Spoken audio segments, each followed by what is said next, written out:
Si à Saint-Laurent-du-Maroni, on regarde le passé pour se réconcilier avec son histoire, plus loin, sur le littoral, c'est vers le ciel et le futur que tous les regards se tournent. À Kourou, exactement. Le petit village devenu l'un des hauts lieux de la conquête spatiale. C'est ici qu'en 1968 commence l'épopée du centre spatial de Guyane, juste en face des îles du Salut.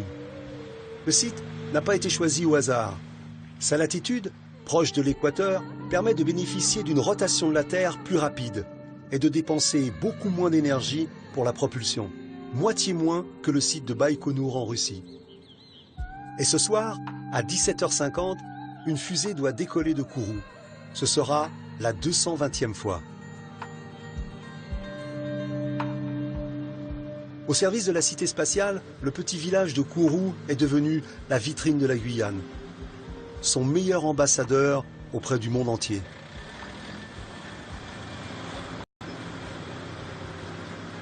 Né à Kourou, Yuri Antoinette a grandi avec le rêve de participer à cette aventure spatiale.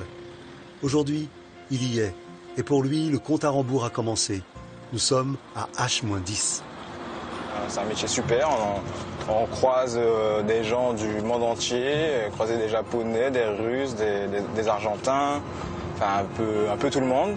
Et on est à la pointe de la technologie en fait sur le sol guyanais, et ça je trouve super. Étant jeune, on avait l'impression que c'était vraiment quelque chose d'inaccessible, que c'était uniquement des détachés donc, européens qui venaient travailler sur la base et personne d'autre, quoi. Et puis au fur et à mesure de l'évolution, on voit que de plus en plus de personnes locales intègrent la base. Et ça, on l'a vu par la suite.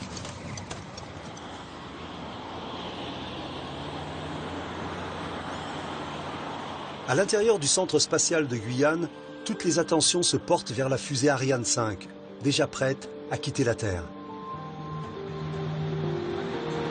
Donc là, devant nous, on a notre lanceur, donc une belle bête, on pourrait dire. Moi, je travaille essentiellement donc, sur la coiffe, donc la partie haute du satellite. Et une fois que je vois le lanceur arriver ici au BAF, que je vois effectivement, c'est impressionnant à la taille et puis la technologie que ça renferme. En fait, on n'imagine même pas, c'est vraiment énorme. À 25 ans, Géraldine Magnan vient d'intégrer l'unité Ariane Espace de Kourou. C'est déjà la 4e fusée qu'elle prépare. Je suis vraiment fière, surtout de travailler dans un domaine tel que le spatial. Ce qu'on espère, c'est que ça décolle bien et surtout que la mission soit réussie. Mon rôle au sein de la société Ariane Espace, en tant que chef de spécialité électrique partie haute, est de vérifier l'intégrité au niveau électrique de tous les éléments de la partie haute. Depuis le déstockage, donc depuis leur arrivée à Kourou jusqu'à leur intégration sur le lanceur. Bon, on a quand même de la confiance parce qu'on est quand même à 61 tirs consécutifs réussis. Donc en espérant que le 62e sera réussi également. Donc voilà, mais c'est vrai qu'on a toujours cette petite anxiété, surtout lors des chronologies. On peut sentir une certaine tension, mais c'est vrai que bon, on garde quand même confiance et on sait qu'on fournit quand même un bon travail, que ce soit avec toutes les entreprises de la base et avec mes collègues. H-9, tout semble encore calme. Même ici, au centre névralgique, d'où sera pris l'ordre de lancer, ou pas, la fusée.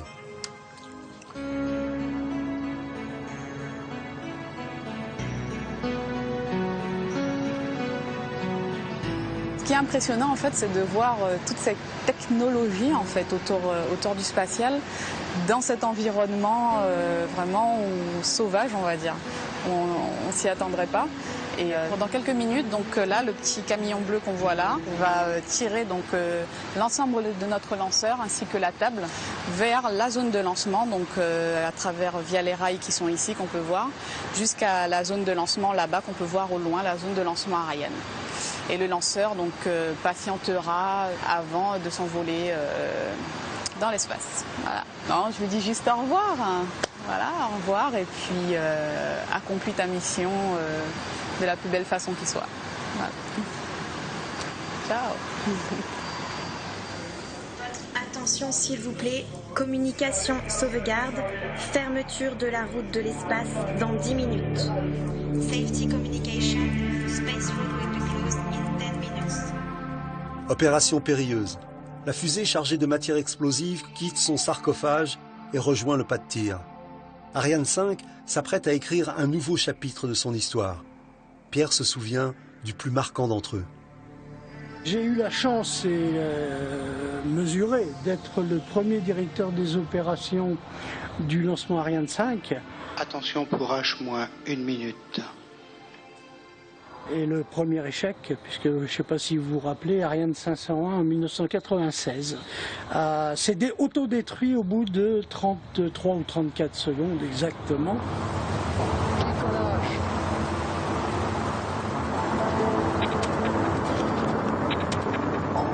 Chaque lanceur, c'est très fragile. Il a cassé la structure et il s'est autodétruit.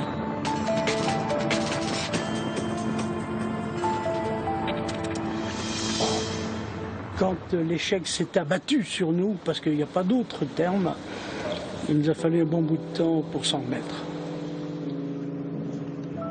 C'est le seul échec que j'ai eu comme directeur des opérations sur les 42 que j'ai fait, et je peux vous dire que celui-là, je ne l'oublierai jamais. C'est sûr. On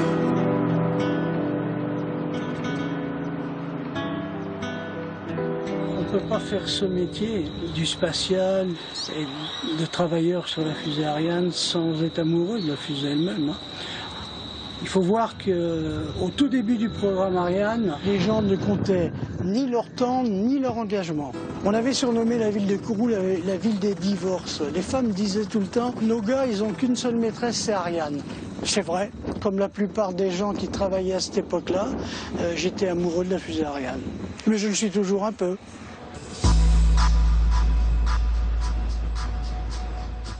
Aujourd'hui, c'est la nouvelle génération qui est aux commandes.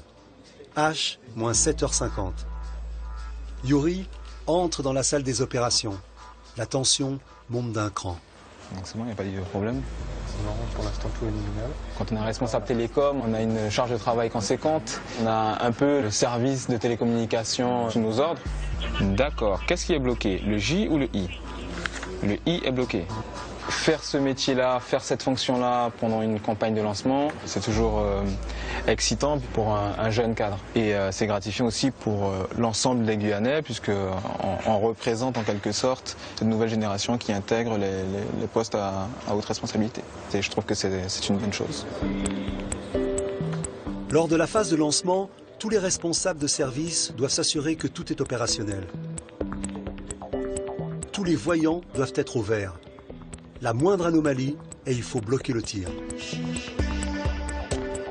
Je n'ai jamais vécu ce genre de situation. Maintenant, n'importe quel responsable peut arrêter la campagne de lancement en appuyant sur ce bouton qui va émettre donc un rouge sur ce qu'on appelle le MIO, le mur d'image opérationnel, et va stopper le décompte. Donc tu vois que ça fait... Tu comprends pourquoi je suis nostalgique. En cabine, Géraldine et Pierre surveillent les opérations.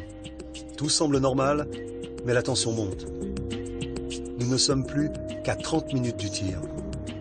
Dehors, l'inquiétude s'installe. La météo n'est pas bonne. Il y a des orages en altitude. Yuri, toujours en liaison avec la salle des opérations, confirme. Le lancement est suspendu. Il faut assez d'impacter. Ah oui, ah ouais. Risque de foudrement au vol. Merde. C'est pas gagné. 10 km autour du pas de tir, on n'y va pas. On ne veut pas prendre le risque de casser sa belle musique, là. Son bel enfant. Surtout que c'est l'électricité, c'est les chaînes électriques qui prendraient le plus, là. Prochain H0 possible, 18h24. Pour mettre ces deux satellites en orbite, la fusée dispose encore d'une fenêtre de tir de 50 minutes. Tout n'est pas perdu. Il ne reste plus que 15 minutes. Après, ce sera trop tard. Ça me semble bien couvert autour du pas de tir. Hein. Je sais pas, on verra. Sachant qu'on attend le prochain point météo et une l'éventualité de tirer vers 18h24.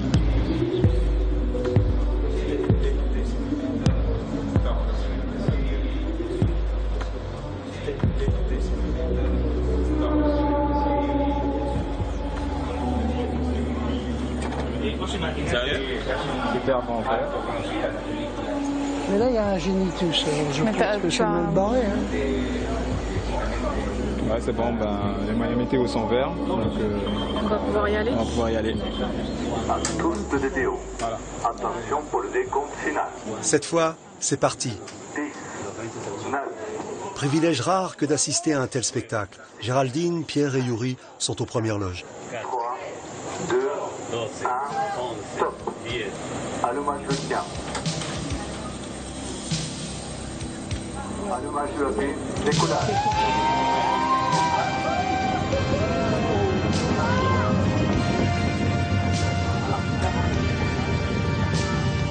Tous les paramètres à bord sont normaux. On a la charte de fou. C'est magnifique. C'est la manœuvre de basculement. hacia el cielo, una llama, Ouais, là, on sent l'émotion. a una distancia de 300 de la... Le mur du son. Il y a le 5 qui arrive. Franchissement, le mur du son.